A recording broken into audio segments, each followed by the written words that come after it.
Our next reader is Victoria Rossi. Victoria is a journalist, legal aid, and fiction writer. Her work has appeared in the Texas Observer, among other publications. Currently, she is writing a novel with Lyndon Kunik. Please help me welcome Victoria.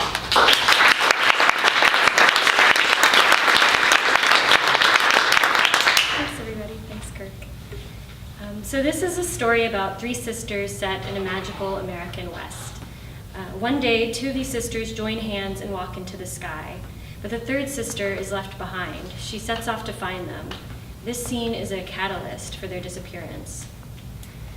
It was the in-between times in Westerly, when the temperature slid or sprang up faster than anyone knew how to handle, that caused the most trouble for the town.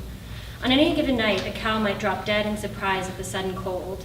Entire fields of corn had been lost to the upchuck of heat as kernels exploded from their stalks in starbursts of popcorn. The worst was in the schoolyard. Boys and girls returned from 2 late games of tag with their taunting or tongue-stuck or frog-faced expressions frozen in place. And summer was close. The schoolmarm was distracted, and the schoolyard took note. They kicked up their games like the dust and wallowed in their week of freedom. No one wallowed more than Pete Barber and Lula Mae Wyatt. Pete was surely too old for such foolishness, but playing with Lula Mae, his cheeks rosied and his eyes lit up, and it was easy to imagine the boy was 10 like Lula Mae, and not around 14. He chased Indian Princess Lula across the field, and she shrieked with delight. Pete let himself get caught. Lula never did. Her sister on the warpath, Tessa Wyatt, sat cross-legged in the baking dirt, pounding a stick into the dust, her eyes following her sister. Lula Mae loved this game. Before recess, they'd crushed berries into paint for fierce warrior Princess Lula to smear across her cheeks. "Why you always gotta watch me?" Lula Mae had griped as Tessa painted a blackberry squiggle across her sister's creamy forehead. Tessa shrugged and finished with 2 quick swipes. "It's like I'm playing too. If the cowboys get mean, I'll carry you away on a painted pony." "A painted pony? Okay, you stay right here." Lula Mae pointed to a scraggly mound of dirt. Tessa did as she was told. She watched from the mound, quiet as a scout. Pete sidled up to the sisters with a jump rope slung over his shoulder. "Thought I'd make things interesting," he grinned. "Brought a lasso." Lula Mae clapped her hands and took off across the schoolyard. Pete followed a little ways behind Lula Mae, circling the lariat by his leg. He'd fashioned an expert Honda and perfectly mimicked a cowhand's strut. The lasso lashed out and hit its mark. Lula Mae yelped at the rope around her neck. "Hey!" "Gotcha," Pete said, faking a cowboy drawl. "Gonna take you back to camp, cook you up with some beans." "I'll taste awful," she threatened. "Well, thank the good Lord, I'll eat just about anything," Pete said, and reeled Lula in. Laughing, Lula Mae threatened as many great and terrible retributions as her storybook mind could muster. "My warriors will steal your cattle, our dust storms will sweep you away, and our lightning will strike you down." Pete ignored the threats and paused when Lula Mae was close. He dropped his drawl. "There's only one way I won't roast you at the spit," he said, smiling shyly. "How's that? How'd you feel about marrying me?" Lula Mae scrunched up her face. "Ew, no sir. Not now, silly, later." He tugged on the rope and Lula took a tiny step forward. I wanted to ask you now. Gross." Pete laughed. "It's a wedding of the frying pan, I'm afraid." He ran his finger across one of Lula Mae's blackberry stripes and she flinched. "Don't want to marry," she muttered. "We're going west. The whole way this time. Tessa says." "Oh, Lula, I know y'all like stories and all, but pretty girls like you, they get hurt real bad out west. You marry me, though, I'll take you there myself. First-class train to San Francisco." Pete tried to smile, but his face was flushed. "Sides," he said, taking up the drawl again. "I got you now." He leaned in for a kiss, and to some girls this might have seemed sweet. Lula was not one of those girls.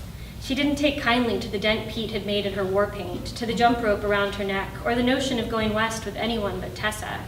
So when his lips touched hers, she bit them. "Hey," Pete screamed. Blood pooled in the cracks between his teeth. He jerked on the rope so that Lula fell face first in the dirt.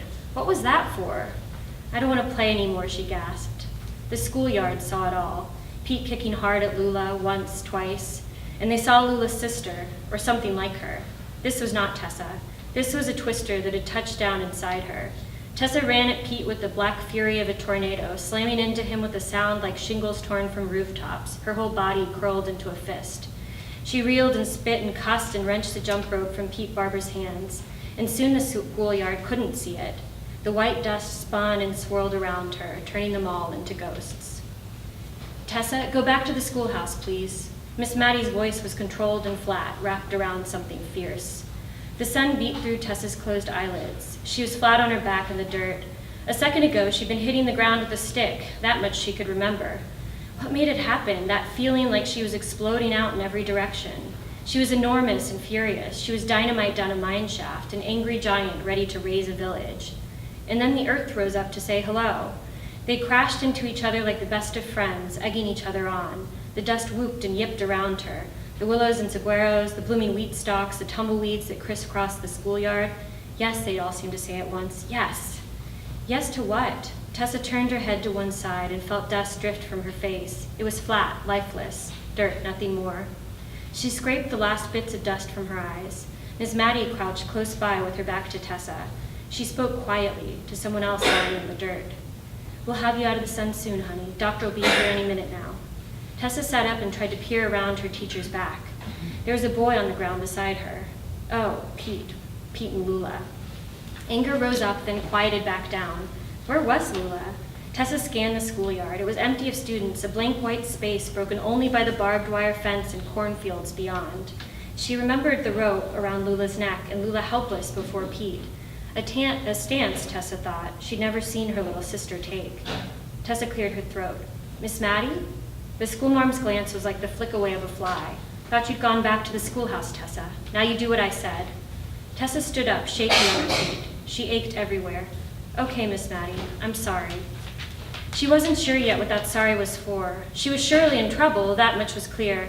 And she was sure that she and Pete had had a scrape. That's what happened, wasn't it, when you woke up sore, lying in the dirt next to some damn bully? But sorry? Tessa knew she'd had to say it, but why? Pete hurt Lula. It was simple, wasn't it? But Tessa could see that Miss Maddie wanted a big, big sorry, and she liked Miss Maddie a whole lot more than she disliked the taste of a sorry as it traveled up her throat. The thought that her teacher might hate her now, might think she was bad, for a fight she couldn't half remember, for goddamn Pete Barber, made her heart pound hard in her chest. She said it again. Miss Maddie, I'm real sorry. We will talk later, Tessa. Okay, Tessa said. Okay. She turned to the schoolhouse, her feet heavy and dragging in the dirt. She shivered. Dusk was falling, the air softening and graying, the temperature swooping hawk-like down. Tessa reached the schoolhouse, and for the first time noticed the sage bushes pressed up against its weathered wood like silent purple heads. Well, hello to you too, she wanted to say to them. A wind caught on the cold, gusting up the dust. She remembered its crazy coyote laugh. Truth was, it had all felt wonderful, no matter what had happened next. She'd felt, Tessa stumbled over the word as she thought it now, it seemed so far away, powerful.